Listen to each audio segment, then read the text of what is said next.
तो अब यहाँ पे क्या होगा, क्योंकि पोजीशनिंग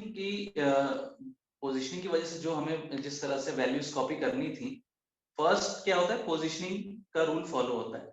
फिर उसके बाद अगर कुछ रह गया है तो सेकेंड रूल उसको जो भी आपका जिस तरह से आपने ये length of variable length argument दिया हुआ है, तो ये उसको एकोमोडेट करेगा। ठीक है, तो अभी क्या हो रहा है, अभी आपकी सारी की सारी वैल्यूज जो है वो एस में चली जाएंगी और एन में कुछ भी नहीं बचेगा, एन वन में। तो इसलिए आप यहाँ पे स्पेसिफाई कर रहे हैं कि एन वन में आपको क्या कॉपी करना है, क्योंकि बाकी जो है वो तो एस में स्टोर हो जाएंगे।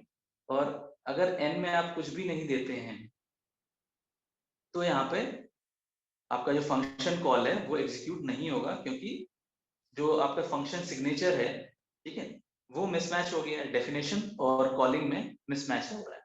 ठीक है, अभी क्लियर है Arpit? Yes sir. Okay, sir ठीक है। हाँ, सर हमें n1 की वैल्यू यूजर से लेना है सर, तो सर आप बता सकते हो? n1 की वैल्यू आपको यूजर से लेना है, तो इसी यस। प्रिंट यहाँ पे एक इनपुट आप कर लो। ठीक है, आप इनपुट कर लो यूजर से और यूजर से पूछ लो इनपुट फंक्शन यूज करके, कोई दिक्कत नहीं है। और उसकी सर वो वैल्यू आप एरर दे रहा है सर, हमने एक प्रोग्राम बनाया था ग्रेटर नंबर वाला सर, उसमें एरर दे रहा है, वो नॉट डिफाइंड बता रहा है, वो इसलिए सर मैं बोल रहा था। अच्छा, तो एक काम करना, आप मेरे को कोड एक बार दिखाना, तो मैं उसको देख लूंगा, है ना? ओके ठीक है, ओके मतलब। ठीक है, अब यहाँ पे लैम्डा फंक्शन डिस्कस करना, लेकिन इसके पहले थोड़ी सी एक दो चीजें और डिस्कस कर लें। जैसे कि ये देखिए, पाइथन में वैसे तो ये एलियास का कंसेप्ट कहीं दूसरी लैंग्वेजेस में भी है, बट पाइथन में भी आप जैसे एक फंक्शन आपने यहाँ पे देखिए, इस प्रोग्राम में आपने डिस्प्ले नाम का एक फंक्शन बनाया है और टेक्स्ट यहाँ पे एक पैरामीटर पास किया है जिसका नाम टेक्स्ट है। और कुछ नहीं है इस प्रोग्राम में, आप क्या कर रहे हैं, टेक्स्ट को अपर, एक जो अपर मेथड है स्ट्रिंग की, वो आप कॉल कर रहे हैं। तो जो भी इसमें कैरेक्टर्स हैं वो सारे अपर केस में कन्वर्ट हो जाएंगे। ठीक है, और इसके बाद आप क्या कर रहे हैं, प्रिंट डिस्प्ले हेलो। ठीक है, मतलब डिस्प्ले फंक्शन कॉल किया है और इनपुट कर दिया है हेलो। क्लियर है? तो और इसके बाद यहाँ पे देखिए जो नेक्स्ट लाइन है ये कह रही है message is equal to display. ठीक है, तो कंफ्यूज नहीं होना है। कल कल वाले जो मैं एक प्रोग्राम आपको दिखाता हूँ जहाँ पे हम वैल्यू स्टोर करा रहे थे,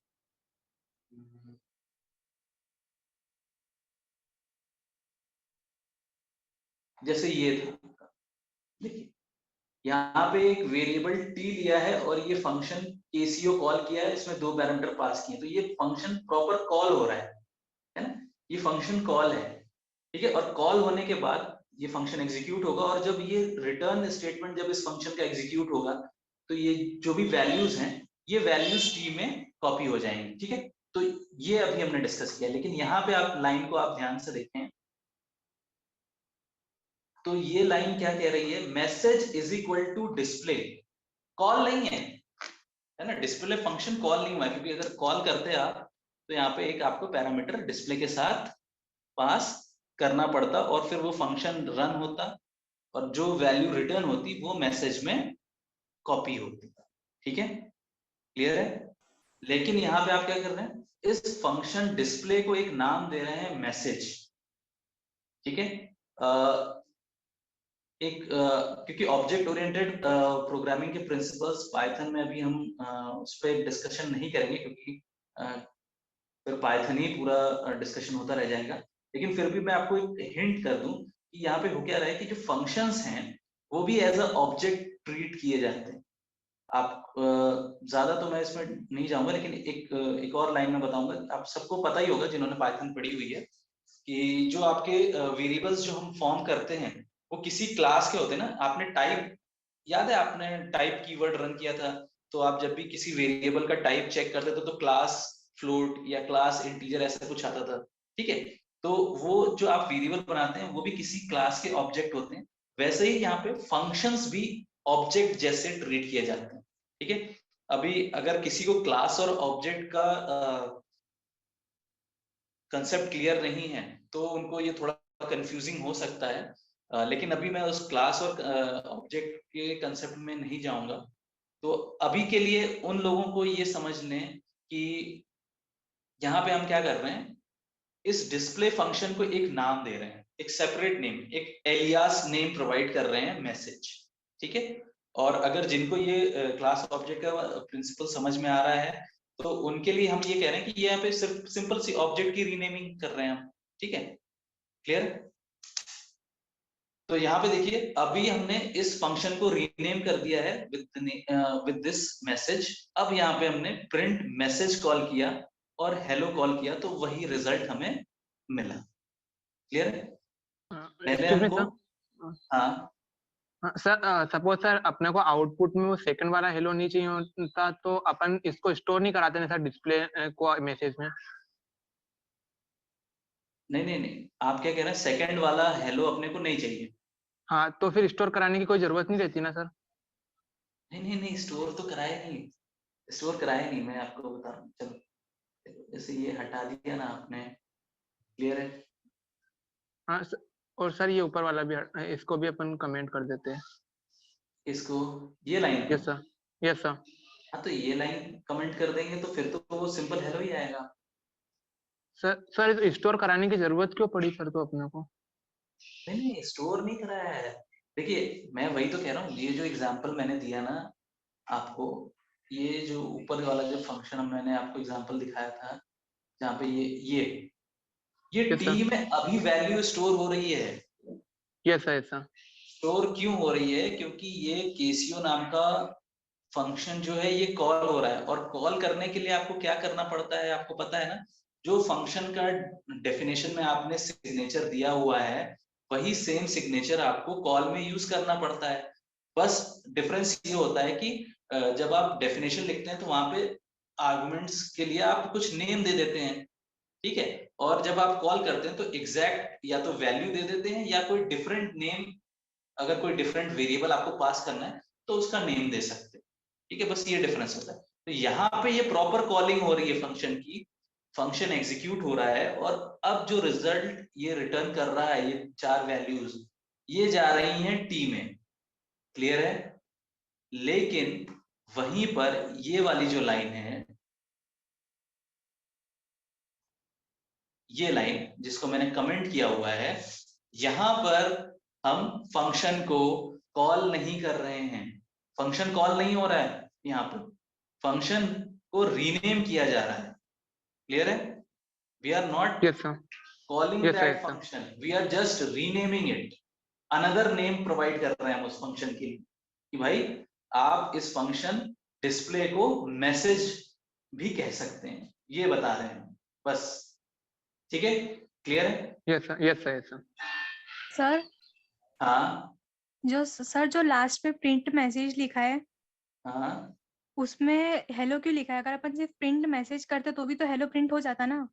एक मिनट एक मिनट एक मिनट, आप जो कह रहे हैं मैं वो करता हूँ, फिर देखते हैं हम क्या आता है। आप ये कह रहे हैं कि मैसेज के अंदर हेलो नहीं लिखे, यस सर, प्रिंट मैसेज कर दें, बस ये कह रहे हैं आप। Yes sir.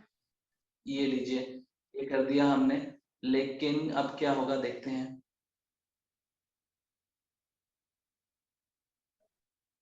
देखिए हेलो डिस्प्ले हुआ क्या, मैं एक बार रीस्टार्ट भी कर देता हूँ आप, ताकि कोई कंफ्यूजन ना रह जाए।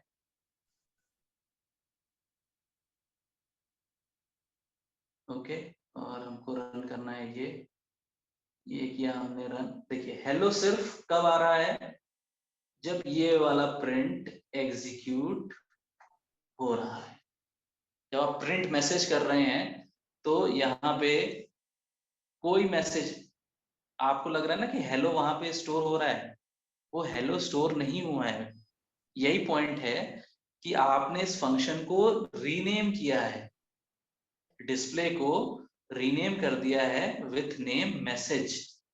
तो अगर आपको इस फंक्शन जिसका नाम पहले डिस्प्ले था अब जिसका नाम मैसेज हो गया है, अगर इसको कॉल करना है तो आपको इसके साथ इसका पैरामीटर पास करना पड़ेगा।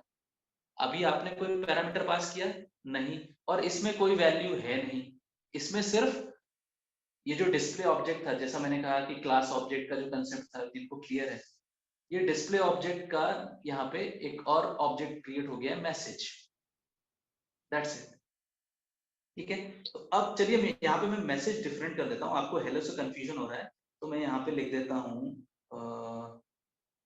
गुड इवनिंग लिख देता हूँ मैं। देखिए अब इसको रन करते हैं। अब देखिए, तो अभी आप बताइए, पहले तो मैंने रन किया फंक्शन डिस्प्ले हेलो से, है ना, जिसमें मैंने पास किया हेलो। अब उसके बाद अगर आपको ऐसा लग रहा है कि डिस्प्ले की वैल्यू मैसेज में स्टोर हो रही है, तो वो वैल्यू तो हमको मिली नहीं। ठीक है, इस बार मैंने अलग वैल्यू इसलिए पास की है ताकि आपको ये क्लियर हो जाए कि यही फंक्शन कॉल हुआ है विथ चेंज नेम। ठीक है, क्योंकि वर्किंग वही है पूरी की पूरी, जो आपने एक स्ट्रिंग पास की वो अपर केस में कन्वर्ट हो गई। ठीक है, ये लॉजिक यहाँ पे लिखा हुआ है इस फंक्शन के अंदर, क्लियर है, और इसका नाम हमने मैसेज कर दिया। ये मतलब थोड़ा सा कॉम्प्लिकेटेड है, क्लास ऑब्जेक्ट में अभी मैं नहीं जाना चाह रहा, इसलिए आप इसको एज अ रीनेमिंग समझ लें, यहाँ पे सिर्फ रीनेम किया है हमने। ठीक है, क्लियर है। और यहाँ पे ये देखिए, ये फंक्शन कॉल नहीं है, ये जो लाइन लिखी गई है ना, तो ये डिस्प्ले सिर्फ नाम दिया गया है फंक्शन का।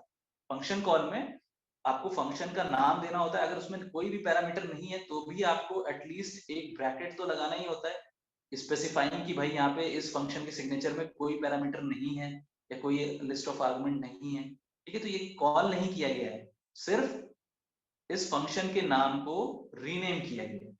That's it. अभी क्लियर है सर? हाँ सर, जो यहाँ पे अपन ने फंक्शन के अंदर रिटर्न यूज किया है, वहां पे अगर अपन प्रिंट यूज करें तो? नहीं तो आप क्या प्रिंट करना चाह रहे हैं, यही जो मैसेज टेक्स्ट में आपने दिया है? सर यहाँ पे अपन ने रिटर्न फंक्शन यूज किया है सर, वहां पे अगर अपन प्रिंट का यूज करके अगर प्रिंट करवाएं आउटपुट तो चलेगा क्या? आप इसको ट्राई करके देख लेना, चलना चाहिए। और नहीं तो मेरे ख्याल से देखिए, प्रिंट प्रिंट बाय डिफॉल्ट कुछ ना कुछ रिटर्न करता ही है।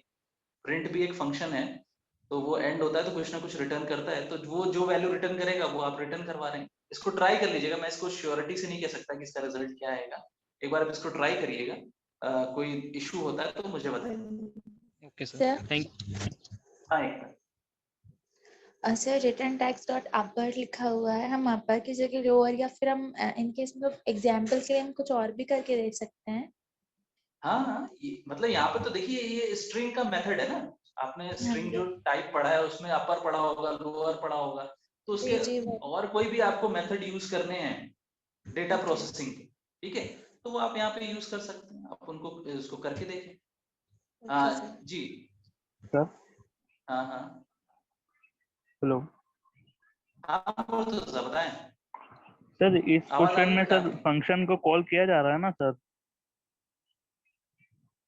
फंक्शन कॉल, ये देखिए दो अगर जगह सर हो रहा है फंक्शन फंक्शन कॉल ही कॉल। नहीं होता तो सर फिर वो अपर केस में कैसे कन्वर्ट हो रही है सर हमारी string?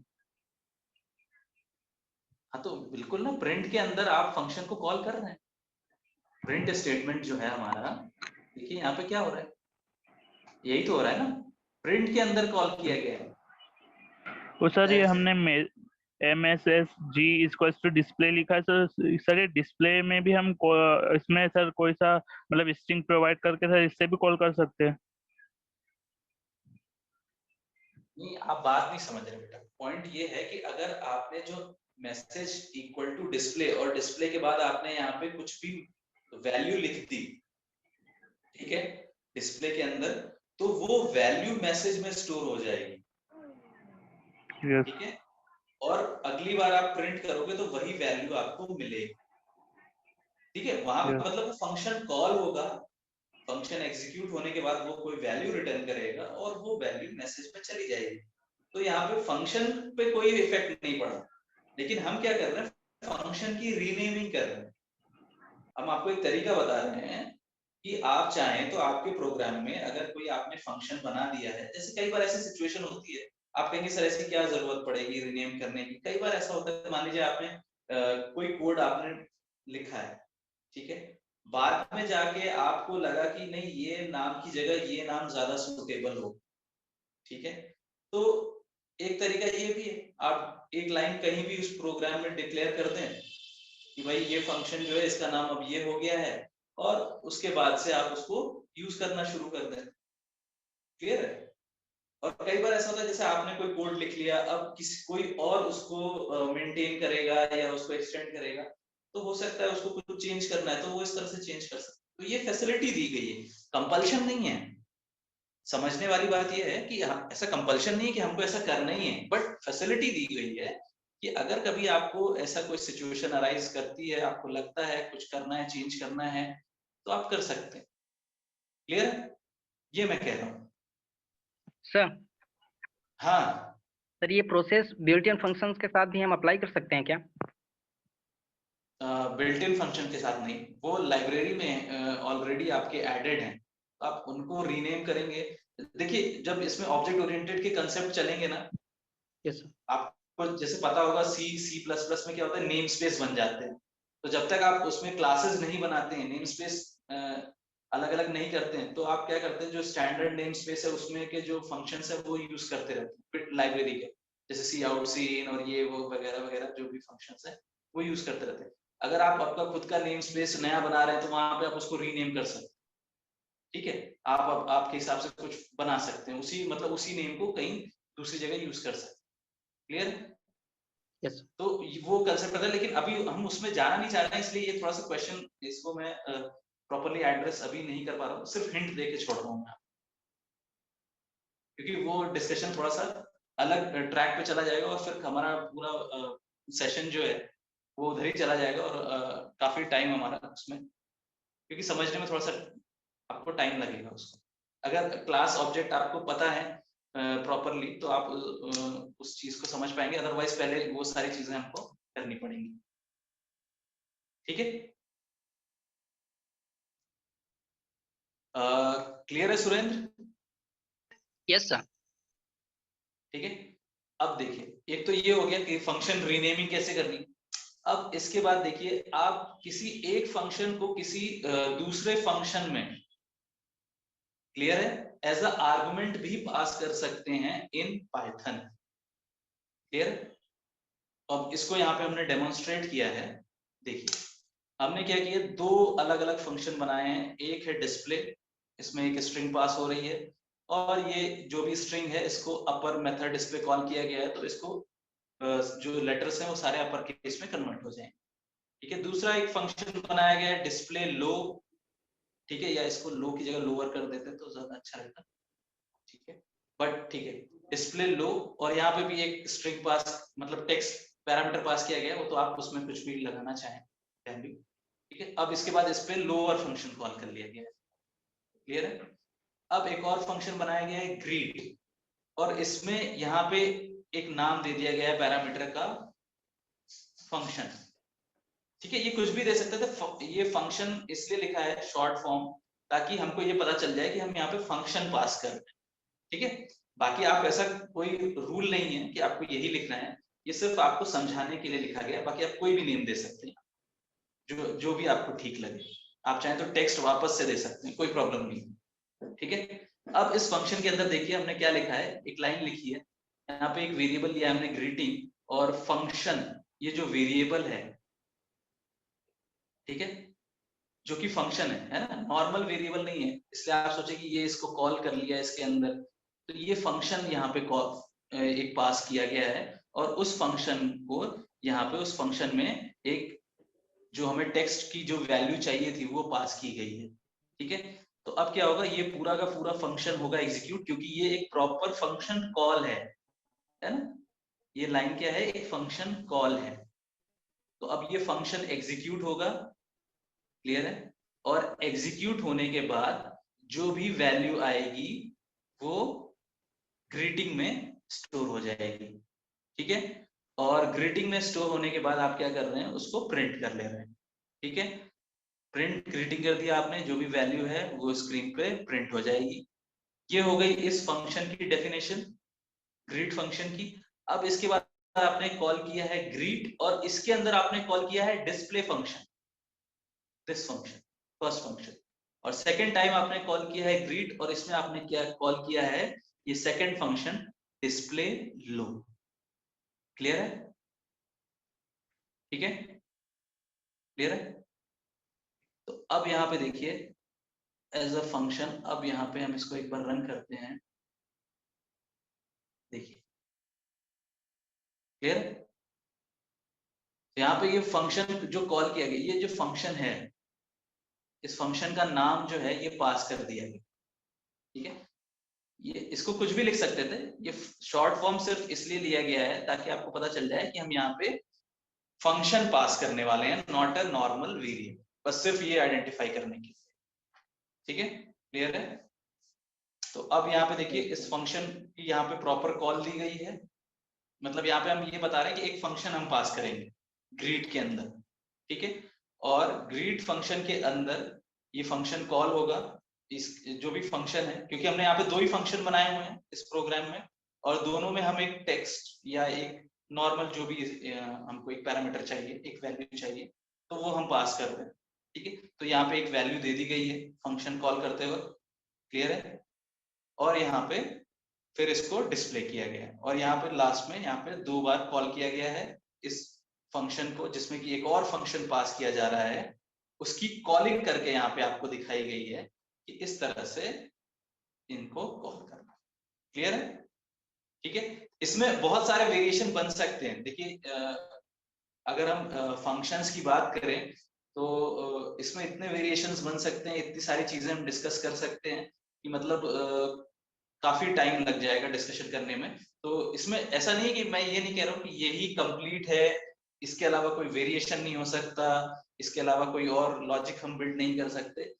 This is only for, जैसा कि मैंने कल भी कहा था, this is only for demonstration purpose की जो कंसेप्ट है आप उसको ग्रैस्प कर सकें। ठीक है, बाकी तो इसमें वेरिएशंस बहुत सारे बन सकते हैं और इसमें बहुत सारी चीजें हम कर भी सकते हैं। ठीक है, बट हाँ सर ये वाला प्लीज एक बार फिर से बता दीजिए।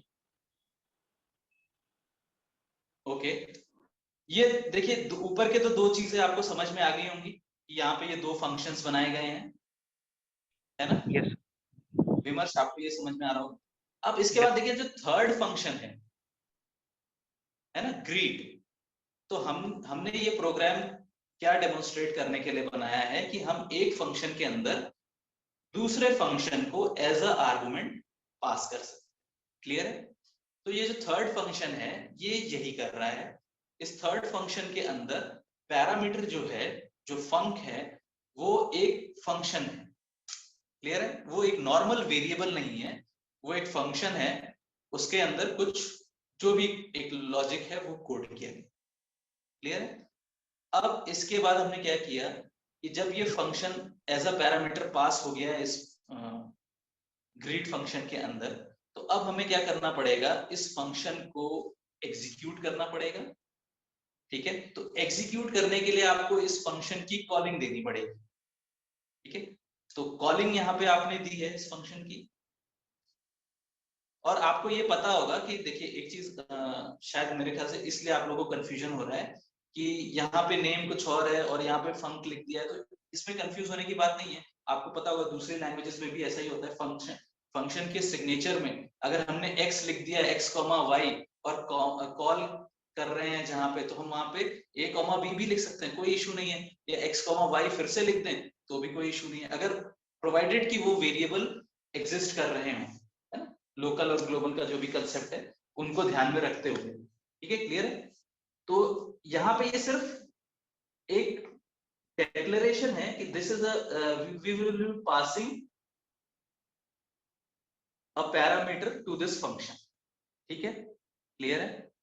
अब उस पैरामीटर में हमने फंक्शन ही पास कर दिया। आप इसको ऐसे समझो, आप ये मत समझो कि हम यहाँ पे फंक्शन पास करने के लिए ये जो पैरामीटर का नाम हमने फंक लिया है, आप सिर्फ ये समझो कि हमने यहाँ पे एक आर्गुमेंट डिक्लेयर कर दिया। क्लियर? नॉर्मल आर्गुमेंट, और वो आर्गुमेंट में हम एक फंक्शन भी पास कर सकते हैं, बस सिंपल। ठीक है, लेकिन थोड़ा सा हमें प्रोग्राम के अंदर या हमें जो फंक्शन की डेफिनेशन है जिसमें हम एक फंक्शन ऑब्जेक्ट जैसा पास करना चाह रहे हैं, तो उसके अंदर थोड़ी सी प्रोसेसिंग करनी पड़ेगी, उस फंक्शन को कॉल भी करना पड़ेगा आपको। क्लियर है? क्योंकि जब तक आप फंक्शन को कॉल नहीं करेंगे वो एग्जीक्यूट कैसे होगा। ठीक है, बेसिक लॉ ही यही है कि फंक्शन आप भले ही डिक्लेयर कर लें, लेकिन आपको उसको जब तक कॉल नहीं करा है आपने, तब तक वो फंक्शन एग्जीक्यूट नहीं होगा। क्लियर है? तो यहाँ पे वही किया गया है, इस फंक्शन को बॉडी के अंदर कॉल किया गया है और यहाँ पे एक आर्गुमेंट पास कर दिया गया है। ठीक है, जैसा कि इस फंक्शन को रिक्वायर्ड है। यहाँ पे जो दो फंक्शंस हैं दोनों को एक एक आर्गुमेंट रिक्वायर्ड है, तो एक आर्गुमेंट यहाँ पे, ये पूरी स्ट्रिंग एक वेरिएबल माना जाएगा, तो ये एक आर्गुमेंट यहाँ पे एक पैरामीटर माना जाएगा, तो ये एक आर्गुमेंट यहाँ पे पास कर दिया। ठीक है, अब ये फंक्शन जिसका भी नाम लिया जाएगा वो कॉल होगा। क्लियर है? और वो इस आर्गुमेंट को प्रोसेस करेगा, जो भी रिजल्ट आता है वो ग्रीटिंग में स्टोर हो जाएगा। ठीक है, वो रिटर्न कर देगा, तो वो ग्रीटिंग में स्टोर हो जाएगा। और इसके बाद जो भी ग्रीटिंग में आया है वैल्यू, वो हम स्क्रीन पे प्रिंट कर दें। बस इतना सा लॉजिक है। क्लियर? अब आप सोचेंगे सर यहाँ पे ऐसा कर दिया कि देखिए कुछ यहाँ पे लिमिटेशंस ये हैं कि जो हमने फंक्शंस बनाए हैं सबका सिग्नेचर सेम जैसा। अगर मान लीजिए यहाँ पे कुछ फंक्शंस होते हैं जिनका एक का सिग्नेचर कुछ और है, एक का सिग्नेचर कुछ और है, तो यहाँ पे फिर इसके अंदर जो हमने कोडिंग करी है इस फंक्शन के अंदर, थर्ड फंक्शन ग्रीट के अंदर, तो यहाँ पे फिर उनको अलग अलग उस हिसाब से कॉल करना पड़ता है, क्योंकि उनके सिग्नेचर डिफरेंट डिफरेंट होते हैं, तो वहां पे उस हिसाब से उनको कॉलिंग करनी पड़ती है। ठीक है, for the sake of simplicity हमने यहाँ पे चीजें सिंपल रखी, बस दैट्स इट। क्लियर है? Yes sir.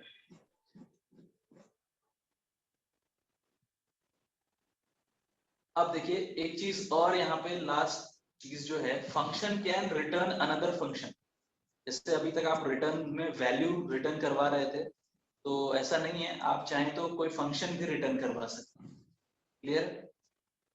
तो देखिए यहाँ पे आपने क्या किया, एक फंक्शन बनाया, इसका नाम आउटर है, इसमें एक पैरामीटर x पास कर रहे हैं, इस फंक्शन के अंदर एक और फंक्शन है इनर, इसके अंदर y पास कर रहे हैं आप, और y क्या कर रहा है, x प्लस वाई जो है, जो भी x की वैल्यू है y की वैल्यू है, इनको सम कर दे रहा है। क्लियर है? और इसके बाद आप रिटर्न इनर कर दे रहे हैं। ये रिटर्न किसका पार्ट है? देखिए इस आउटर फंक्शन का पार्ट है ना, इसका रिटर्न तो, इनर का रिटर्न तो यहीं पे नेक्स्ट लाइन में ही हो गया। This is the part of outer function.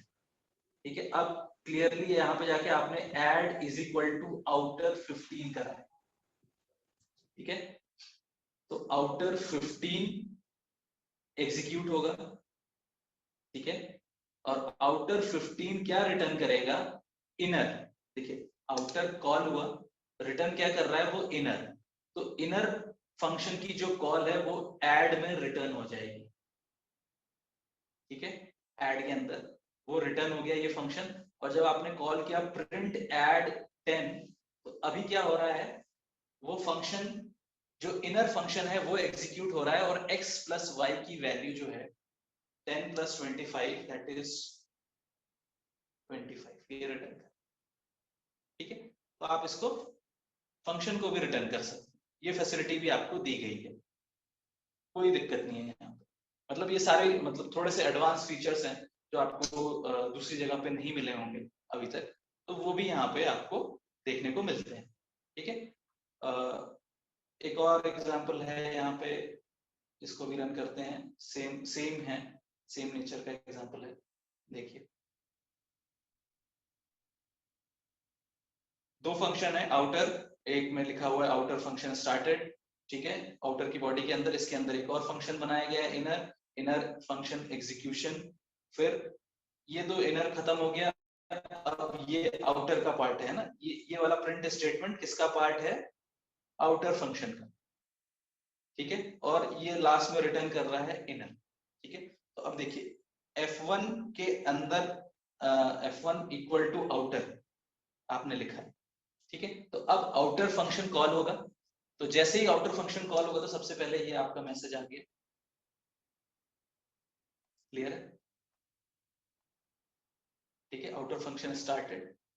अब इसके बाद outer function run returning inner function.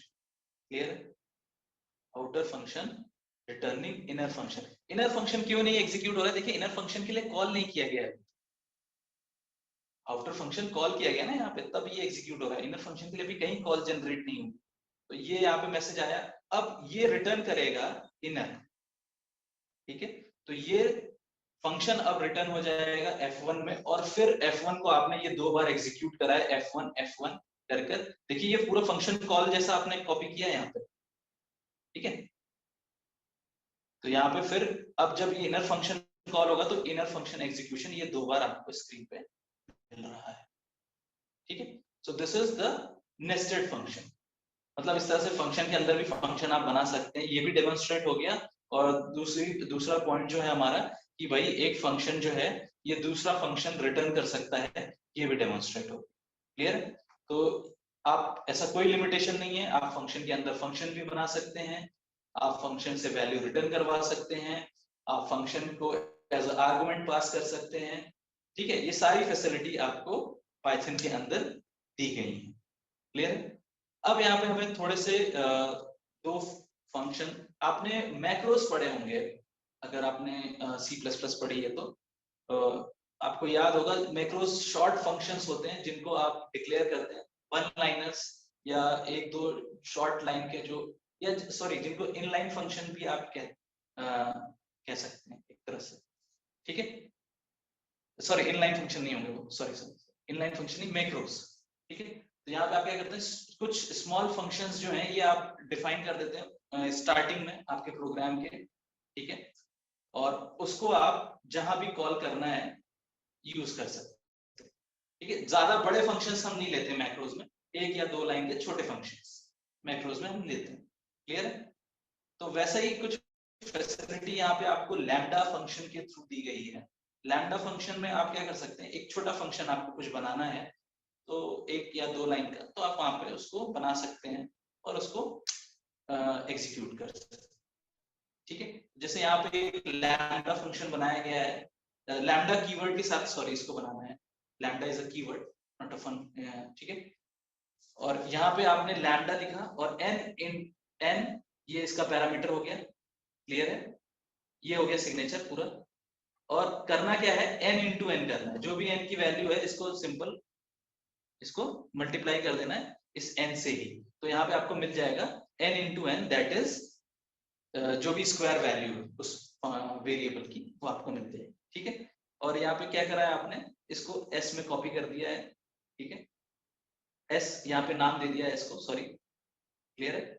अब यहाँ पे देखिए द स्क्वायर ऑफ 4 इज, और s 4 वैल्यू पास की आपने, तो जो भी 4 का स्क्वायर है 16 मेरे ख्याल से, तो वो डिस्प्ले हो जाएगा। इस तरह आपने एक बार और कॉल किया है S5, क्लियर है? तो यहाँ पे 24, क्लियर है? तो इस तरह से आप लैम्डा फंक्शंस बना सकते हैं, शॉर्ट फंक्शंस जो वन लाइनर जिनको कह सकते हैं, ठीक है। तो उनके लिए एडिशनल प्रोसेसिंग करने की ज्यादा जरूरत नहीं है, कोड को और रिड्यूस करना है आपको, तो आप ये लैम्डा के साथ, आप कीवर्ड के साथ उसको आप बनाएं और उसको आप एक कोई भी नेम असाइन कर सकते हैं। यहाँ पे मैंने S लिया है, तो ऐसा कोई मैंडेटरी नहीं है कि S ही लेना है, आपको जैसा ठीक लगे आप वैसा ले सकते हैं, ठीक है। और इसको कॉल करके जो भी पैरामीटर, अच्छा ये लिमिटेशन ऐसा नहीं है कि यहाँ पे एक ही पैरामीटर रख सकते हैं ना। नेक्स्ट में देखिए हमने 2 पैरामीटर लिए हैं A और B, और यहाँ पे हम सम कर रहे हैं और A और B का, ठीक है। तो लिमिटेशन नहीं है ऐसी, है ना। लेकिन बहुत ज्यादा, जैसे सिंपल सी बात है, ऑब्वियसली आप यहाँ पे एक शॉर्ट फंक्शंस लिखना चाह रहे हैं, तो अगर कोई ऐसा फंक्शन है जिसमें कि 10 पैरामीटर हैं, तो ऑब्वियसली उसमें कोड भी कुछ वैसा ही होगा, और उसकी प्रोसेसिंग में थोड़ा सा कुछ आपको लॉजिक बिल्डअप करना होगा, इतने आर्गुमेंट्स आपको लग रहे हैं तो ऑब्वियसली अगर ऐसा कुछ है तो बेटर है कि आप जो नॉर्मल फंक्शन है उसके साथ जाएं। लैम्डा फंक्शन सिंपल, जो छोटे आपके बहुत ही छोटे टास्क हैं उनको करने के लिए आप यहाँ पे उसका यूज करें, ठीक है। तो यहाँ पे देखिए एक और फंक्शन की बिगेस्ट नंबर फाइंड करना है 2 नंबर में से, एक और प्रोग्राम यहाँ पे बनाया गया है, इसको भी रन कर देते हैं। देखिए यहाँ पे वैल्यू आ गई आपकी 25, 35, 60, 250, 300, 550, ठीक है। और यहाँ पे ये कंपैरिजन का है, तो इसको भी देखते हैं क्या ये सही कंपैरिजन हो रहा है। 10-20 में से बिगेस्ट है 20 ऑब्वियसली, और 100 में से 200 बिगेस्ट है, ठीक है। तो इस तरह से आप छोटे फंक्शंस भी बना सकते हैं, एनालॉगस टू मैक्रोस। ओके, किसी को कोई डाउट है? अदरवाइज हम यहाँ पे हमें फिल्टर फंक्शन भी डिस्कस करना है, तो हम फिल्टर फंक्शन डिस्कस कर लेते हैं कि फिल्टर फंक्शन क्या होता है। कोई डाउट है किसी को? नहीं, आगे बढ़े हम। मेरे ख्याल से ऐसा तो नहीं है कि मेरी वॉइस नहीं आ रही है आप लोगों को? आ रही है सर। ओके ओके ओके बेटा, ठीक है। तो अभी हम यहाँ से आगे बढ़ते हैं। अब देखिए फिल्टर फंक्शन, फिल्टर एक आपका इनबिल्ट फंक्शन है, क्लियर है? इनबिल्ट फंक्शन, ये फंक्शन क्या करता है, ये आपने मान लीजिए कोई लिस्ट है, ठीक है, एक लिस्ट है, उसमें नंबर ऑफ वैल्यूज हैं और उन वैल्यूज में से आप कुछ फिल्टर करना चाहते हैं, है ना, depending upon any condition. Filter की कंडीशन क्या होगी ये नहीं हमें पता, लेकिन हमें क्या करना है, उस लिस्ट में, एक लिस्ट ऑफ वैल्यूज में से कुछ वैल्यूज फिल्टर करनी। जैसे मान लीजिए आपको एक इंटीजर नंबर दिया हुआ है, सॉरी लिस्ट ऑफ इंटीजर्स दी हुई है, और आप उसमें से इवन नंबर्स को फिल्टर करना चाहते हैं, ठीक है। तो वैसे तो ये नॉर्मली भी हो जाएगा, इसके लिए हम और भी कोडिंग कर सकते हैं, ऐसा नहीं है कि अभी तक हमने जो लूप्स वगैरह पढ़े हैं उनके थ्रू हम ऐसा प्रोग्राम नहीं बना सकते, बट यहाँ पे एक इनबिल्ट फंक्शन दिया गया है पाइथन में, तो वो किस तरह से काम करेगा हम ये समझे, ठीक है। तो अब देखिए फिल्टर फंक्शन क्या करता है। फिल्टर फंक्शन का जो सिंटैक्स है उसमें हम दो वैल्यूज, दो चीजें पास करते हैं, एक तो फंक्शन, ठीक है, और आपको अभी यहाँ पे क्लियर होगा कि हमने अभी क्यों डिस्कस किया कि भाई एक फंक्शन के अंदर दूसरा फंक्शन पास कर सकते हैं, क्योंकि अगर आपने वो डिस्कस नहीं किया होता तो अभी आपको यहाँ पे कंफ्यूजन होता, ठीक है, फिल्टर फंक्शन समझ नहीं पाते आप, तो इसलिए हमने वो पॉइंट वहां पे डिस्कस किया। अब देखिए फिल्टर फंक्शन के अंदर एक तो हम पास करते हैं फंक्शन, वो फंक्शन जिसमें कि लॉजिक होता है। क्या लॉजिक? कि किस वो लॉजिक जिसके अकॉर्डिंग फिल्टरिंग होनी है, ठीक है। और दूसरा पैरामीटर होता है वो लिस्ट, ठीक है, जिसमें कि वो वैल्यूज जो हैं वो नंबर ऑफ वैल्यूज स्टोर है। तो दो पैरामीटर आपको फिल्टर में, फिल्टर फंक्शन के अंदर पास करने होते हैं, और ये एक आपका इनबिल्ट फंक्शन है, क्लियर है? तो यहाँ पे आपने दो चीजें पास करी फिल्टर के अंदर। तो अब देखिए, क्योंकि ये आपको लॉजिक, ये जो फंक्शन आप पास कर रहे हैं इज इवन, तो आपको फिल्टरिंग किस बेसिस पे करनी है ये तो आप ही डिसाइड करेंगे कि मुझे ऑड को फंक्शन फिल्टर करना है, या मुझे कैरेक्टर्स को फिल्टर करना है, या कोई और लॉजिक की एक पर्टिकुलर वैल्यू जो है, एक पर्टिकुलर थ्रेशोल्ड वैल्यू, इससे ज्यादा वैल्यू हो, ठीक है। तो वो लॉजिक आप बिल्ड करेंगे और उसके लिए आप एक फंक्शन आपके प्रोग्राम में आप डिफाइन करेंगे, ठीक है, और उस फंक्शन को आप फिल्टर के साथ कॉल करेंगे, ठीक है, क्लियर है? तो अभी ये करना है। अब देखते हैं कि किस तरह से इसको करना है। तो बेसिक फिल्टर फंक्शन का आइडिया समझ में आ गया, इसमें कोई डाउट है? अच्छा, फिल्टर ये करेगा कैसे? एक चीज और, हाँ, इसकी थोड़ी सी वर्किंग मैं आपको बताता हूँ कि फिल्टर फंक्शन क्या करेगा। जो भी आपने फंक्शन को, जो भी एक तो लिस्ट आपने पास की है और उसके साथ आपने जो फंक्शन पास किया है जिसमें कि लॉजिक है फिल्टरिंग का, तो वो लॉजिक इस लिस्ट पे अप्लाई होगा, और उन वैल्यूज के लिए, जिन वैल्यूज के लिए ये लॉजिक जो है ये ट्रू होगा या करेक्ट होगा, ये लॉजिक उनके लिए ट्रू रिटर्न होगा। ऑब्वियसली कंपैरिजन हो रहा है यहाँ पे, जो भी कंडीशन लगा रहे हैं आप, तो वो कंडीशन आप चेक कर रहे हैं, तो आपको पता है कंडीशनल जब भी हम ऑपरेशन करते हैं तो रिजल्ट या आइदर ट्रू में आता है या फॉल्स में आता है, ठीक है। तो जिन वैल्यूज के लिए रिजल्ट आएगा ट्रू में, वो वैल्यूज आपकी, उनको फिल्टर फंक्शन एक नई लिस्ट में कॉपी करेगा, और ये नई लिस्ट यहाँ पे हम L1 नाम से या किसी कोई भी नाम से आप देख के कोई भी एक वेरिएबल स्पेसिफाई करके उसमें उसको स्टोर कर सकते, क्लियर है? ठीक है। तो यहाँ पे फिल्टर फंक्शन क्या करता है, ऐसा नहीं कि जो आपने ओरिजिनल लिस्ट पास की है वो मॉडिफाई हो जाएगी, नहीं, ओरिजिनल लिस्ट तो वो एज इट इज रहेगी। ये एक नई लिस्ट क्रिएट करेगा depending upon that logic and the list that you have provided inside that function, और उसके बाद क्या करेगा ये, उस लॉजिक के अकॉर्डिंग जिन भी वैल्यूज के लिए ट्रू आ रहा है उनको फिल्टर आउट कर लेगा और एक नई लिस्ट में स्टोर कर देगा। ठीक है, तो ये इसकी बेसिक वर्किंग रहती है फिल्टर। ठीक है, तो अब यहाँ पे देखिए सबसे पहले हमने अपना लॉजिक बनाया है। हम इस प्रोग्राम में क्या कर रहे हैं, हम एक लिस्ट ऑफ वैल्यूज ले रहे हैं, इंटीजर वैल्यूज ले रहे हैं, और उनमें से जो भी आपके और इवन नंबर, सॉरी है ना, इवन नंबर्स हैं उनको फिल्टर कर।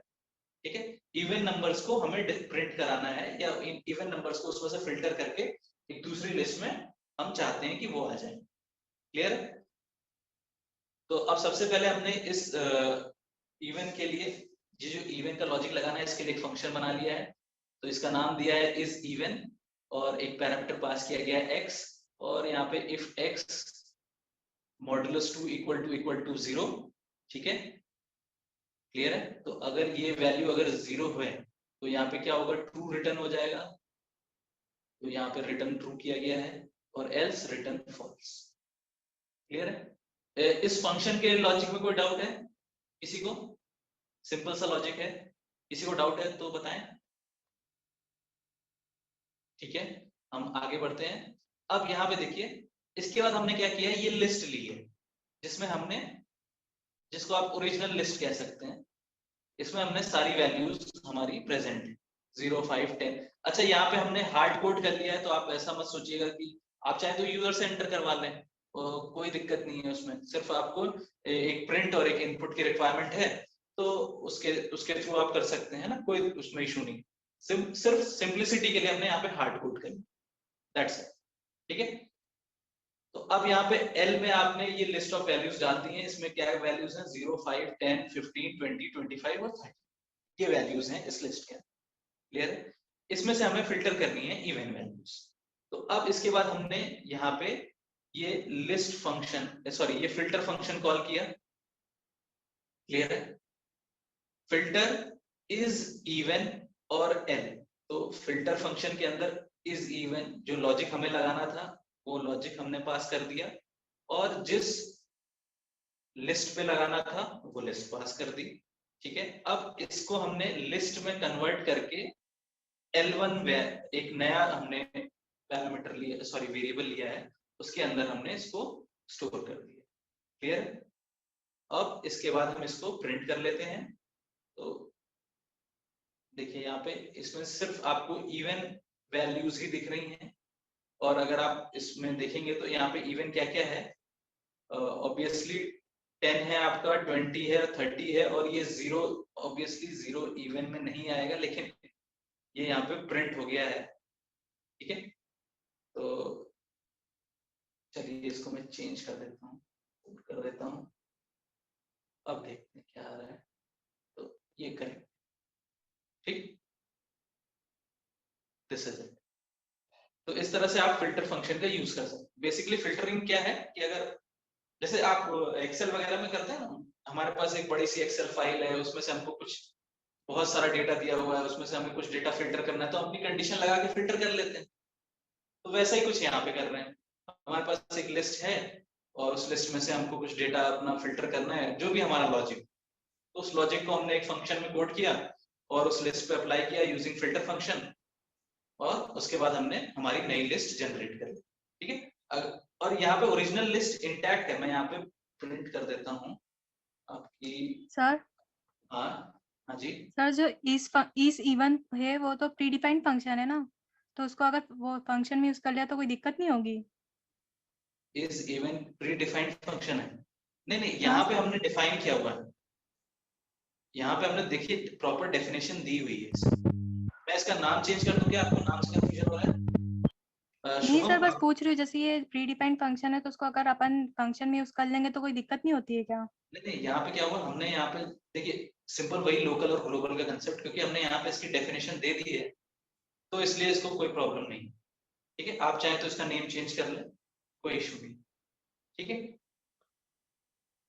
क्लियर है? शुभम, आप कुछ कहना चाह रहे थे? नो सर, सॉरी, क्लियर हो गया। अच्छा, कोई इशू। ठीक है, तो अच्छा, लैम्डा जो है, लैम्डा फंक्शंस जो शॉर्ट फंक्शंस जो बनाते हैं, उनको भी आप फिल्टर में आप चाहें तो उनको भी यूटिलाइज कर सकते हैं। ठीक है, तो वही यहाँ पे शो किया गया है, एक लिस्ट ली गई है और एक लैम्डा फंक्शन यहाँ पे बनाया गया है ऑड इवन के लिए, सॉरी इवन के लिए। तो ये इवन चेक कर लिया इन्होंने और यहाँ पे L1 में ये लिस्ट डिस्प्ले हो गई। देखिए ये अच्छा, एक चीज और मैंने यहाँ पे लिखी, बातों में ध्यान से कर गया, ये मैंने प्रिंट L भी किया है, तो original list as it is है ना, तो ये बिल्कुल कंफ्यूजन नहीं रखना है कि ओरिजिनल लिस्ट मॉडिफाई हुई है। ओरिजिनल लिस्ट मॉडिफाई नहीं हुई है, एक नई लिस्ट जनरेट, दैट्स इट। ठीक है, तो यहाँ पे देखिए लैम्डा फंक्शन आपने यूज कर लिया विथ फिल्टर फंक्शन। इसको एक बार रन कर लेते हैं, तो वही है लॉजिक, क्लियर है। देखिए दो यहाँ पे दो बार यूज किया गया है, एक बार आप इवन वैल्यूज को डिस्प्ले कर रहे हैं और एक बार जो इवन वैल्यूज नहीं है, है ना, या अदर वर्ड्स में उनको कहें तो वो जो ऑड है वो आप डिस्प्ले कर, क्लियर है। तो यहाँ पे ये सिंपल लॉजिक है, इस पे ज्यादा टाइम वेस्ट नहीं कर रहा हूँ मैं। अब यहाँ पे देखिए एक फंक्शन और होता है मैप फंक्शन। मैप फंक्शन क्या करता है, ये भी एक इनबिल्ट फंक्शन है पाइथन में, और ये क्या करता है, मान लीजिए आपके पास एक लिस्ट ऑफ वैल्यूज है और आपको हर एक वो जो लिस्ट है उसमें जो हर एक एलिमेंट है उस पर कुछ कॉमन लॉजिक अप्लाई करना है। जैसे कि यहाँ पे जो हमने किया है कि पूरा डबल कर दिया, जो भी एलिमेंट्स है उन सबको हमने डबल कर दिया। ठीक है, तो अगर इस तरह का कोई कॉमन लॉजिक अप्लाई करना है हमें हर एक एलिमेंट, तो उसके लिए हम मैप फंक्शन यूज करते हैं।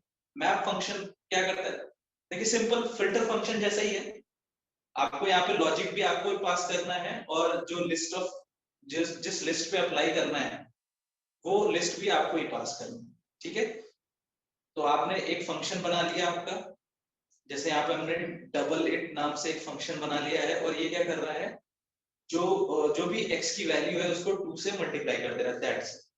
ठीक है, अब इसके बाद हम क्या कर रहे हैं, इस फंक्शन को मैप फंक्शन में इनपुट कर दे रहे हैं और साथ में वो लिस्ट L इनपुट कर दे रहे हैं जिसपे कि हमें ये लॉजिक अप्लाई कर। ठीक है, अब इसके बाद क्या होगा, L का एक एक एलिमेंट जो है वो इस लॉजिक के थ्रू प्रोसेस होता जाएगा।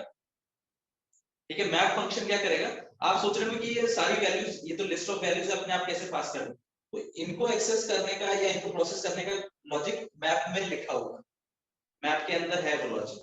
ठीक है, आपको सिर्फ ये बताना है कि उस इंडिविजुअल एलिमेंट को प्रोसेस किस तरह से करना है, उस पर क्या एडिशनल प्रोसेसिंग करनी है। वो एक्सेस तो उसको कर लेगा, प्रोसेसिंग उस पर क्या करनी है आपको वो बताना है। ठीक है, तो यहाँ पे आपने L1 is equal to list map double it, ये जो फंक्शन है ये पास कर दिया, L पास कर दिया, और इसके बाद प्रिंट L1, तो अब ये डबल होके आ जाएगा। और यहाँ पे भी वही सेम चीज है कि ओरिजिनल लिस्ट जो है ये यहाँ पे एज इट इज रहेगी। तो ओरिजिनल लिस्ट को भी यहाँ पे एक बार प्रिंट कर लेते हैं कि डाउट क्लियर हो जाए। ये देखिए है ना, original list as it is है, नीचे जो प्रिंट हो रही है वो ओरिजिनल लिस्ट है और ऊपर जो प्रिंट हो रही है ये है मॉडिफाइड लिस्ट। क्लियर है, so this is the modified list, sorry modified क्या हो, न्यू लिस्ट, एंड नीचे जो आ रही है आपकी वो है ओरिजिनल लिस्ट। क्लियर है, so this is all that we have to discuss with function. अभी ऐसा नहीं है कि फंक्शन पे सारी चीजें हमने डिस्कस कर ली हैं, इसमें और भी बहुत सारी चीजें होती हैं, लेकिन अभी जो हमें जिस लेवल पे हमने डिस्कशन करना है, तो उसके लिए एक ओवरव्यू जो हमें चाहिए था उसमें हमने ये सारी चीजें डिस्कस करी हैं। और अगर आगे कभी कुछ और चीजें लगेंगी, जैसे आपके अभी हम प्रोजेक्ट वगैरह वर्क वगैरह करेंगे या आपके जो अलग लेक्चर्स होंगे, तो वहां पे अगर कोई चीज की अगर हमें कभी रिक्वायरमेंट हुई तो वहां पे हम उसको डिस्कस कर लेंगे। ठीक है, तो ये पूरा कंप्लीट डिस्कशन नहीं है फंक्शन में, इसके अलावा फंक्शन में और भी चीजें होती हैं। ठीक है, various other inbuilt functions are also there that you can utilise, लेकिन वो सारे के सारे डिस्कस करना इतने शॉर्ट स्पैन ऑफ टाइम में पॉसिबल नहीं है। ठीक है, तो अभी ये हमने फंक्शंस डिस्कस कर लिए, अब इसके बाद हम थोड़ा सा मॉड्यूल्स डिस्कस कर लें। ठीक है, मॉड्यूल्स क्या होते हैं, देखिए मैं आपको एक ब्रीफ में बताता हूँ कि मॉड्यूल क्या है। फंक्शन है, क्लियर है। अब आप अलग अलग फंक्शंस को मिलाकर आपका बनेगा एक मॉड्यूल, और एक अलग अलग मॉड्यूल्स को मिलाकर बनेगा आपका एक लाइब्रेरी, क्लियर है। तो ये यहाँ पे जो आपका कह सकते हैं हायरार्की जो है वो इस तरह से है। तो ये हम अभी बॉटम अप चल रहे हैं, मतलब हमने पहले फंक्शन डिस्कस किया, अब अलग अलग फंक्शंस को मिला के एक मॉड्यूल बन सकता है, और अलग अलग मॉड्यूल्स को मिलाकर एक लाइब्रेरी बन सकता है, ठीक है, क्लियर। तो मॉड्यूल क्या है? मॉड्यूल में आपका एक प्रोग्राम है, सिंपल मॉड्यूल आप ऐसा समझ सकते हैं, एक प्रोग्राम है जो कि आप किसी दूसरे प्रोग्राम में आप चाहें तो उसको ऐड कर सकते हैं, ठीक है। इंपोर्ट, अच्छा मॉड्यूल को ऐड कैसे करेंगे? सबसे पहले तो मॉड्यूल को ऐड करने के लिए आप इंपोर्ट कीवर्ड का यूज करते हैं, ठीक है। और इंपोर्ट कीवर्ड यूज करने के बाद आपको उस मॉड्यूल का नाम देना होता है जिस मॉड्यूल को आप ऐड करना चाह रहे हैं, क्लियर है। और उस मॉड्यूल को ऐड करने के बाद आप उस मॉड्यूल के जो भी फंक्शंस हैं उनको आप यूज कर सकते हैं, ठीक है। अच्छा यहाँ पे देखिए एक चीज इंपॉर्टेंट चीज मैं आपको बताऊं कि आप सबसे पहले यहाँ पे जो प्रोग्राम लिखा हुआ है आप कहेंगे इंपोर्ट टेस्ट, तो टेस्ट नाम का कोई मॉड्यूल पाइथन में नहीं होता, ये हमने खुद का मॉड्यूल क्रिएट किया है। तो मैं आपको बता दूं कि किस तरह से इसको करना है। देखिए मॉड्यूल क्रिएट करने के लिए आपको क्या करना है, सबसे पहले आपको एक जो भी आपको मॉड्यूल के अंदर जो भी फंक्शंस डिफाइन करने हैं, जैसे test.py, ये रहा test.py, तो मैं इसको ओपन कर देता हूं, ये है हमारा मॉड्यूल test.py जो अभी आपने देखा, ठीक है। तो सबसे पहले आपको क्या करना है, आपको एक पाइथन का प्रोग्राम बनाना है विद .py एक्सटेंशन, और उसके अंदर जो भी आपको आपके फंक्शंस वगैरह डिफाइन करने हैं आप वहां पर डिफाइन कर सकते हैं, डिफाइन कर लें और उसको सेव कर लें, क्लियर है।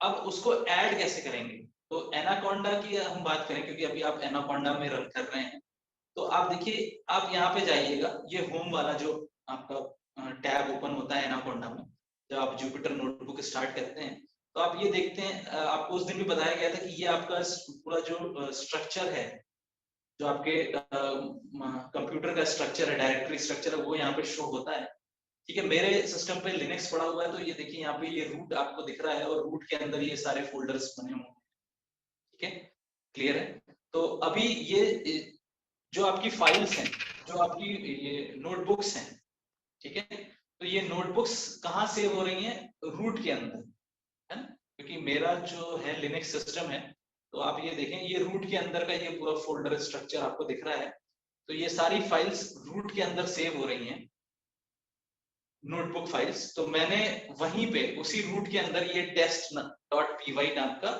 मेरा जो पाइथन का कोड है वो वहां पे सेव कर दिया है, ठीक है। ये मैंने पहले ही कर दिया था, तो यहाँ पे आपको विजिबल हो रहा है। अदरवाइज आपको मॉड्यूल में देखिए, अगर आप क्या करेंगे, जैसे आपको खुद का मॉड्यूल बनाना है एनाकोंडा में, जो एग्जिस्टिंग मॉड्यूल है जो लाइब्रेरी के में है ऑलरेडी प्रेजेंट, वो तो एज इट इज ऐड हो जाएंगे, उनके लिए कोई प्रॉब्लम नहीं है। लेकिन अगर आप खुद का मॉड्यूल बनाना चाहते हैं तो आपको ये चीज ध्यान में रखनी पड़ेगी कि आपको आपकी जो नोटबुक है, जो जुपिटर नोटबुक है, जिस लोकेशन पे सेव हो रही है उसी फोल्डर के अंदर आप जाके आपका जो भी आपका पाइथन प्रोग्राम है वो बना के और उसको सेव करें, ठीक है। उसमें जो भी आपको लॉजिक लिखना हो वो लिखें, और उसके बाद यहाँ पर आकर आप इंपोर्ट टेस्ट मैंने लिखा, तो इसने उसी लोकेशन से इसको लोकेट कर लिया कि ओके टेस्ट उसको मिल गया वहां पर, ठीक है। अदरवाइज यहाँ पे एक डॉट सिस करके भी होता है एक पैरामीटर, तो उसके थ्रू पाथ वगैरह भी कर सकते हैं, लेकिन अभी हम उसमें नहीं जाना चाहते, ठीक है, चीजें हम सिंपल रख रहे हैं। तो आप उसी फोल्डर में, जिस फोल्डर में आपकी ये सारी नोटबुक सेव हो रही हैं जुपिटर की, उसी में ये ऐड कर। अब इसके बाद आपने क्या किया, तो देखिए एक बार हम py को देख लें, py में सॉरी टेस्ट में है क्या। टेस्ट में हमने एक वेरिएबल डिफाइन किया हुआ है x, जिसकी वैल्यू हमने दी है 888, और इसके बाद हमने दो फंक्शंस डिफाइन किए हुए हैं ऐड और प्रोडक्ट, ठीक है। तो मैं इनके हाँ ठीक है, और इसमें ए और बी दो पैरामीटर पास हो रहे हैं और कुछ नहीं हो रहा है, बस इनका एक में सम हो रहा है, एक में मल्टीप्लिकेशन। That's it. बहुत सिंपल सा कोड रखा है हमने, ज्यादा कॉम्प्लिकेट इसको किया नहीं है हमने, ठीक है। अब ये हम आते हैं अपनी मॉड्यूल नोटबुक पे।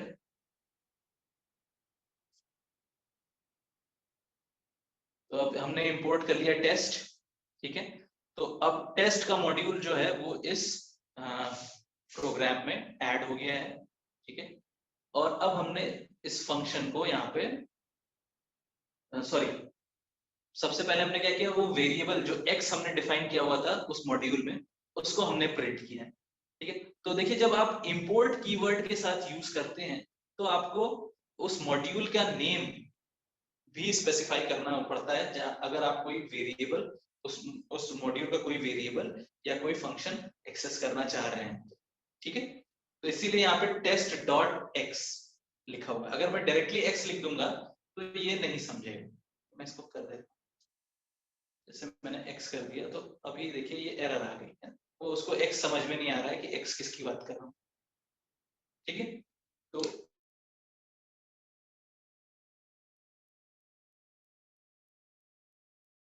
ठीक है, अब इसको समझ में आ गया इंटरप्रेटर को कि भाई वो जो मॉड्यूल ऐड किया है टेस्ट, उसमें जो वेरिएबल है एक्स उसकी बात हो रही है और उसको हमें प्रिंट करना है, ठीक है। अब इसके बाद हमें क्या करना है, उस मॉड्यूल टेस्ट में हमने दो फंक्शंस बनाए हुए थे, उनको एक्सेस करना है। तो वही किया हमने, टेस्ट डॉट ऐड, और यहाँ पे दो पैरामीटर पास कर दिए क्योंकि उन इस देखिए यहाँ पे क्लियर है कि इन फंक्शंस के सिंटैक्स में पैरामीटर पास करने हैं दो, तो वही हमने यहाँ पे किया है, दो पैरामीटर पास किए, ठीक है, क्लियर है। तो यहाँ पे हमने दो पैरामीटर पास किए और वही उसी लॉजिक के अकॉर्डिंग हमको यहाँ पे रिजल्ट मिली, ठीक है। तो एक तरीका ये है आपका खुद का मॉड्यूल बना के आपको ऐड करने के आपके प्रोग्राम में, ठीक है। इंपोर्ट कीवर्ड यूज कर सकते हैं आप, और इससे आप आपका खुद का बनाया हुआ मॉड्यूल या आपका जो कोई भी प्री एग्जिस्टिंग मॉड्यूल है वो भी ऐड कर सकते हैं। अब दूसरा तरीका ऐड करने का या इंपोर्ट प्रोग्राम में मॉड्यूल ऐड करने का होता है, यहाँ पे आप इसको जैसे आपने टेस्ट ऐड किया है, इसको आप कोई सिंपल नेम देना चाहते हैं, तो आपने इसको एज रीनेम कर लिया है ना, इंपोर्ट टेस्ट एज टी। मतलब आप कह रहे हैं, इंटरप्रेटर को ये बता रहे हैं कि वो जो मॉड्यूल है टेस्ट, उसको आप ऐड कर लें इस प्रोग्राम में, लेकिन इस प्रोग्राम में इसका नाम होगा टी, दैट्स, ठीक है। और अब वही सारा कोड है जो ऊपर के प्रोग्राम में लिखा है, बस यहाँ पे सिर्फ टेस्ट की जगह टी हो गया, दैट्स इट, क्लियर है। तो एक लाइन और यहाँ पे ऐड की गई है, DIRT। DIRT इसलिए मैंने ऐड की है, मैं आपको बताता हूँ। DIR ये एक फंक्शन है, और DIR फंक्शन के साथ अगर आप किसी मॉड्यूल का नेम पास करते हैं, प्रोवाइडेड वो मॉड्यूल उस प्रोग्राम में ऐड हो, है ना, ऐसा नहीं है कि उस प्रोग्राम में वो मॉड्यूल ऐड ही नहीं है और आप उसको पास कर रहे हैं, तो ये आपको इस प्रोग्राम में इस मॉड्यूल में जितने भी फंक्शंस हैं वो बता दें, ठीक है। तो इसलिए मैंने यहाँ पे ऐड किया ताकि हमें पता चल जाए कि क्योंकि ये मॉड्यूल हमने खुद से बनाया हुआ, तो हमें पता है कि यहाँ पे कितने फंक्शंस हैं। देखिए हमने इसमें क्या क्या बनाया था, ऐड बनाया था, प्रोडक्ट बनाया था, एक वेरिएबल एक्स बनाया था, ठीक है। अब इसके अलावा आप कहेंगे सर ये क्या है, built in, cache, doc, file, loader, name, package, spec, ये क्या है। तो देखिए जब भी आपका प्रोग्राम रन होता है कोई, ठीक है, तो इंटरप्रेटर क्या करता है, अपनी तरफ से भी कुछ चीजें ऐड करता है।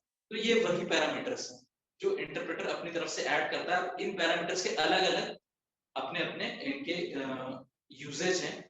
अभी हम उन यूजेज में नहीं जाना चाहेंगे कि हर इस पैरामीटर का क्या फंक्शन है, लेकिन ये इंटरप्रेटर ने अपनी तरफ से ऐड किए हैं। आप कोई भी फाइल बनाएंगे तो ये फंक्शन इंटरप्रेटर अपनी तरफ से उसमें ऐड करे, ठीक है।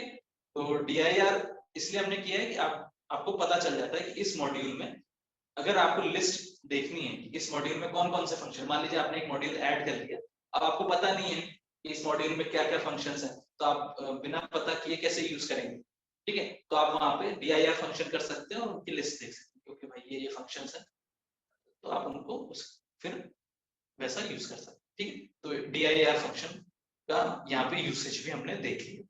तो एक तरीका ये है। अब एक तरीका एक और ये है यहाँ पे कि आप मान लीजिए आपको पूरा का पूरा मॉड्यूल ऐड नहीं करना, आपको एक पार्ट ऐड करना उस मॉड्यूल में। मान लीजिए जैसे मैथ मॉड्यूल है, अब इस मैथ मॉड्यूल के अंदर तो बहुत सारे फंक्शंस हैं, सारे फंक्शंस तो यहाँ पे इनलिस्ट नहीं किए गए हैं, कुछ एक सेट ऑफ फंक्शंस इनलिस्ट किए गए हैं। क्लियर? तो आप क्या कर, मान लीजिए आपको ये सारे फंक्शंस नहीं चाहिए, कि मुझे ये सारे फंक्शन चाहिए, मुझे एक पर्टिकुलर फंक्शन चाहिए, आपको पता है, तो आप क्या कर सकते हैं, फ्रॉम मैथ इंपोर्ट, और इंपोर्ट के बाद आप यहाँ पे इससे लिख सकते हैं, जैसे कि मुझे सिर्फ SQRT फंक्शन चाहिए, ठीक है, तो यहाँ पे मैं लिखता हूँ SQRT। तो ये फंक्शन, सिर्फ ये फंक्शन मैथ मॉड्यूल से स्क्वायर रूट फंक्शन अब मेरे प्रोग्राम में ऐड हो गए। ठीक है, तो क्लियर है? यहाँ पे आप चाहें तो स्पेसिफिक कोई फंक्शन अगर आपको पता है तो आप उसको भी ऐड कर सकते हैं, और अगर मान लीजिए आपको नहीं पता है, आपको सारे फंक्शंस ऐड करने हैं, तो आप इंपोर्ट के साथ स्टार का सिंबल लगा दें। तो आप कहेंगे सर कि सारे फंक्शन ऐड करने हैं तो हम इंपोर्ट ही क्यों नहीं यूज कर लेते? ठीक है, फ्रॉम मैथ इंपोर्ट स्टार लिखने का क्या सेंस बनता है? तो यहाँ पे एक आपको एडवांटेज ये मिलती है कि देखिए, जब आप इंपोर्ट मैथ आपने किया है तो हर बार आपको उस मॉड्यूल का नेम लिखकर फिर आपको स्पेसिफिक डॉट ऑपरेटर के साथ स्पेसिफाई करना पड़ता है कि ये वाला फंक्शन यूज करना है। ठीक है, लेकिन जब आप फ्रॉम मैथ इंपोर्ट स्टार लिखते हैं तो आपको ये एडिशनल ओवरहेड नहीं करना पड़ता। आप simple square root 4 ceil 10.1 floor 10.1 fabs -10.6 इस तरह से आप यहाँ पे डायरेक्टली फंक्शंस को कॉल कर सकते हैं। मॉड्यूल का नेम बार बार स्पेसिफाई करने की विद डॉट ऑपरेटर आपको जरूरत नहीं रहती। तो ये एक आपको यहाँ पे बेनिफिट मिलता है, तो इसलिए हम ये तरीका भी यूज करते हैं। कोई मैंडेटरी नहीं है, आपको जैसा लगे ठीक आप वैसा यूज कर सकते हैं। आप चाहें तो इंपोर्ट कर सकते हैं, ठीक है, आप चाहें तो फ्रॉम मैथ यूज कर सकते हैं, एक पर्टिकुलर फंक्शन इंपोर्ट कर सकते हैं, चाहे तो सारे के सारे फंक्शंस ऐड कर सकते हैं। ठीक है, तो आपको जो भी सिंपल लगे आप वो तरीका यूज कर सकते हैं। अच्छा, एक ही फाइल नहीं ऐड कर सकते आप प्रोग्राम में, आप मल्टीपल मॉड्यूल्स ऐड कर सकते हैं। एक मैथ है, उसके अलावा मान लीजिए रैंडम है, रैंडम भी ऐड करना है, तो एक ही स्टेटमेंट में आप यहाँ पे कॉमा लगा के स्पेसिफाई करते जाइए। जितने भी मॉड्यूल्स आपको ऐड करने हैं आप कॉमा लगा के उनके नाम अगर आपको पता है तो वहां पे आप लिखते जाएं और वो सारे मॉड्यूल्स आपके प्रोग्राम में ऐड होते जाएंगे। ठीक है, तो आप मल्टीपल मॉड्यूल्स को भी ऐड कर सकते हैं, कोई लिमिटेशन नहीं है कि एक प्रोग्राम में एक ही मॉड्यूल ऐड होगा, मल्टीपल मॉड्यूल्स भी आप ऐड कर सकते हैं। ठीक है, क्लियर है? अब यहाँ पे देखिए, ये मैथ मॉड्यूल के कुछ फंक्शंस हैं, एक सिर्फ ब्रीफ ओवरव्यू के हिसाब से, क्योंकि इसके अलावा भी इसमें बहुत सारे फंक्शंस हैं, वो आपको कहीं भी मतलब किसी भी आप वेब रिसोर्स या किसी भी बुक में आप इजीली मिल जाएंगे, तो आप वहां पे उनको देख सकते हैं कि किस तरह से उनको यूज करना है। तो यहाँ पे एक ब्रीफ में आपको बताया गया है कि भाई ये सारे फंक्शंस हैं, कुछ फंक्शंस के नेम लिखे गए हैं और उनको इस तरह से आप यूज कर सकते हैं।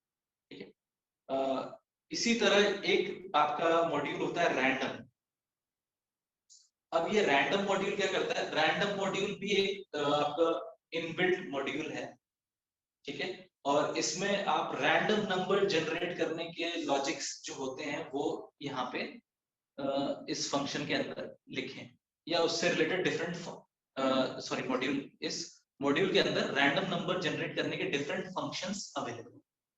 ठीक है, तो देखिए यहाँ पे हमने क्या किया, इंपोर्ट किया रैंडम, और कुछ एक यहाँ पे मैंने फंक्शंस लिखे हैं इस मॉड्यूल के, जिनका हमें कभी यूज पड़ सकता है।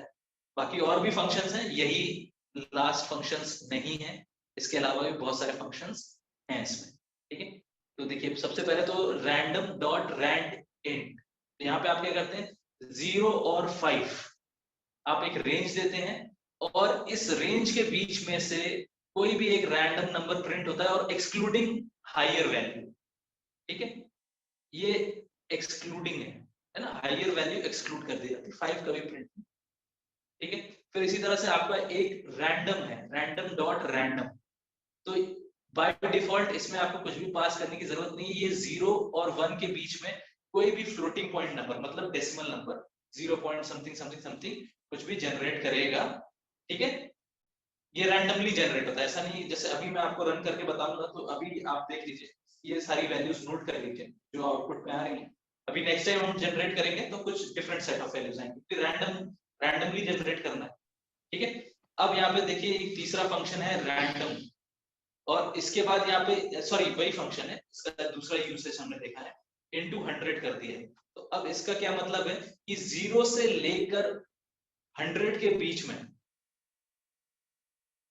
ठीक है, इसके बीच में से भी कोई आपका फ्लोटिंग पॉइंट नंबर आपका जनरेट हो जाए, ठीक है, क्लियर है। और इसके बाद यहाँ पे एक और फंक्शन होता है रैंडम मॉड्यूल के अंदर, चॉइस, ठीक है। तो चॉइस क्या करता है, अगर आपके पास एक लिस्ट ऑफ वैल्यूज है तो उसमें से रैंडमली कोई सी वैल्यू पिक करना, ठीक है। जैसे मान लीजिए कई बार आपको क्या होता है, गेम वगैरह डिजाइन करने होते हैं तो आपको होता है ना, मान लीजिए आप लूडो डिजाइन कर रहे हैं, तो लूडो में आपने एक लिस्ट बनाई, डाइस पे ये 6 नंबर रहेंगे और कोई प्लेयर उसको डाइस को थ्रो करता है तो रैंडमली कोई सी वैल्यू आपको आनी चाहिए, तो वो कैसे सेलेक्ट करेंगे आप, तो उसके लिए यहाँ पे ये चॉइस नाम का फंक्शन, या आपको कोई और लॉजिक डिप्लॉय करना है तो वहां पे आप इसको यूज कर सकते हैं, ठीक है। तो देखिए यहाँ पे एक न्यू लिस्ट दी गई है, 6 8 ट्रू 150 पाइथन 32 इंटर्नशिप, ये सारे इसके नंबर, ये सारे इसके एलिमेंट्स हैं। और इसके बाद हमने यहाँ पे इसको रैंडम डॉट चॉइस, ठीक है, इसमें ये न्यू लिस्ट पास कर दी है, तो इसमें से एक रैंडमली इसने एक एलिमेंट को पिक किया है जिसका नाम है पाइथन, क्लियर है। अब इसको एक बार और रन करते हैं ताकि आपको क्लियर हो जाए कि ये रैंडम इस तरह से वर्क कर रहा है। देखिए ये सारी वैल्यूज चेंज हो गई, अभी ये 0 से 5 यहाँ पे आ गया, ठीक है, यहाँ पे ये कुछ और आ गया, और यहाँ पे कुछ और आ गया, यहाँ पे कुछ और आ गया।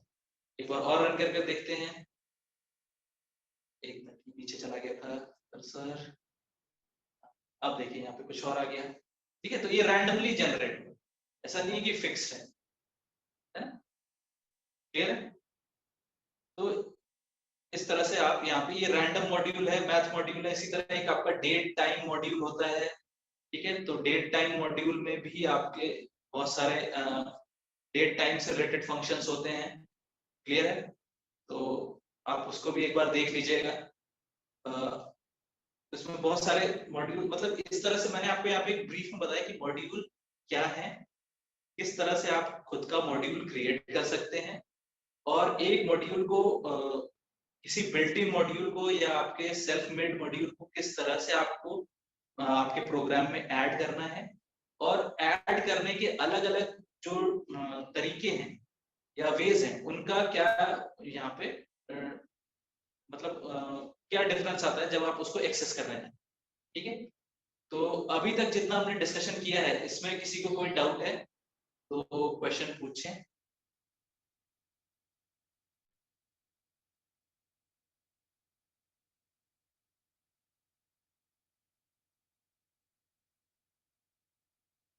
किसी को कोई डाउट नहीं है?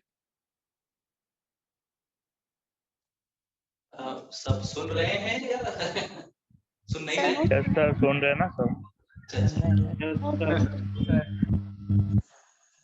ओके, ठीक है। तो अगर किसी को कोई डाउट नहीं है तो अभी हम यहीं पे रुक रहे हैं। और सर? एक चीज और, हाँ जी, हाँ एक पूछें। सर वो जो हमारी बात हुई थी ना, वो टेक्स्ट डॉट अपर वाला, एक बार वो बताइए ना, उसमें एक डाउट था। डिस्प्ले वाला फंक्शन था ना? Yes sir. हाँ ये रहा, इसकी बात कर रहे हैं सर इससे रिलेटेड ये लास्ट, ये इसके नीचे होगा line passing argument. Yes sir. हाँ, सर ये अंडरस्कोर लो लिखा हुआ है ना, एंड ऊपर जो हमने टॉप पे दिया था, मतलब सर थोड़ा सा और। हाँ एक मिनट मैं करता हूँ। अभी ठीक है? जी जी सर, ये डिस्प्ले टेक्स्ट लिखा हुआ है एंड इसके नीचे रिटर्न टेक्स्ट डॉट अपर है, ठीक है। लेकिन अंडरस्कोर एंड अप भी तो दे सकते हैं ना, जैसे हमने यहाँ पे नेक्स्ट में डेफ डिस्प्ले एंड लो लिखा हुआ है, अंडरस्कोर लगाया हुआ है। नहीं तो आप चाहें तो इसको पहले दे दें, कोई दिक्कत थोड़ी। तो आप ये कह रहे हैं इसको ऊपर कर दें इस कॉल को और इसको नीचे कर दें। यस सर, वो एक बार यहाँ आप देखिए ना सर, डेफ डिस्प्ले एंड आप। एक मिनट कर देता हूँ। इसको कंट्रोल X कर दिया और ये हो गया। और यहाँ पे ये लीजिए, अब इसको रन करते हैं तो चेंज हो गया आउटपुट। मतलब पहले लोअर केस वाला फंक्शन कॉल हो गया तो आपको लोअर केस में रिजल्ट मिल गया, और बाद में हायर केस वाला फंक्शन कॉल हुआ या अपर केस वाला, सॉरी, तो वो आपको रिजल्ट मिल गया। जी sir, okay, thank you sir. Okay okay, और किसी का कोई डाउट है?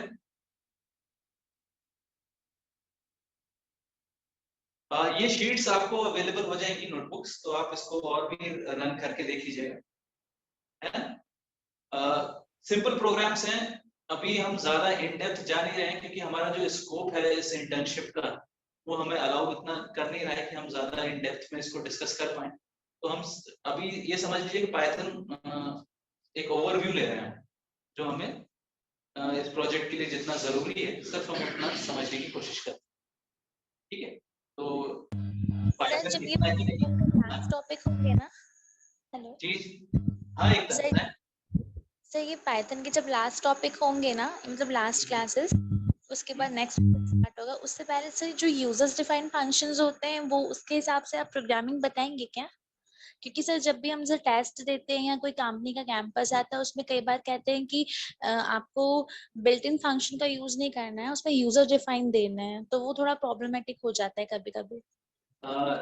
देखिए बिल्कुल, अगर जिस हिसाब से अभी हमारा पेस चल रहा है तो ये क्या सेकंड वीक में आ गए हैं और 2 वीक और है, तो अगर टाइम मिलता है तो बिल्कुल मैं आपको बता दूंगा, ठीक है। मैं प्रॉमिस भी नहीं कर रहा हूँ, डिनाई भी नहीं कर रहा हूँ, लेकिन कंस्ट्रेंट टाइम का ही है। अगर मेरे पास टाइम रहता है सेशन में तो मैं बिल्कुल आपको ये चीज बताऊंगा, ठीक है।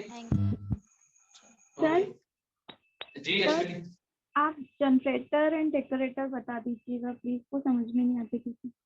डेकोरेटर और जनरेटर, ओके ओके ठीक है। और सर वो इटरेबल और इटरेटर में डिफरेंस। ओके ओके, मैंने नोट कर लिया है। और इसको वो बिल्कुल समझ में नहीं आते। बिल्कुल बिल्कुल एकता के जो इन्होंने बात बोली है उसके साथ मैंने इसको क्लब कर लिया है और टाइम के साथ इसको हम एडजस्ट करने की कोशिश करेंगे, ठीक है, क्योंकि वो थोड़ा सा वहाँ पे टाइम लगता है, थोड़ा सा वो कॉम्प्लिकेट होता है जनरेटर इटरेटर और आपका सॉरी डेकोरेटर, तो करेंगे अगर बिल्कुल, है ना, ठीक है। और किसी का कोई क्वेश्चन?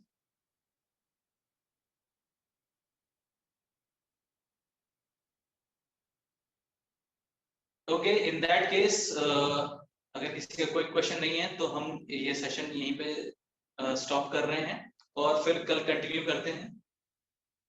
आपको नोटबुक्स अवेलेबल हो जाएंगी कल। एकता कुछ कहना चाह रहे हैं? No sir, thank you so much. Okay okay okay okay everybody, good night and see you tomorrow.